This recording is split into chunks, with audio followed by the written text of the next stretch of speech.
हां, तर मुलांनो, तुम्ही कोणत्या इयत्तेत शिकत आहात? तिसरीमध्ये शिकत आहात. आणि आज आपण तिसरीची कविता पाहणार आहोत.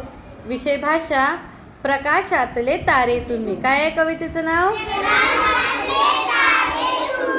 प्रकाशातले तारे तुम्ही. आपण ही कविता शिकणार आहोत. तर आता सगळ्यांना आवडेल का शिकायला? माझ्या मागं म्हणणार का तुम्ही?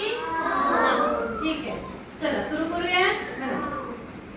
प्रकाशातले तारे तुम्ही, प्रकाशातले तारे तुम्ही, प्रकाशातले तारे तुम्ही, प्रकाशातले तारे तुम्ही, अंधारावर नुसा, अंधारावर नुसा, हसा मुलांनो हसा, हसा मुलांनो हसा, हसा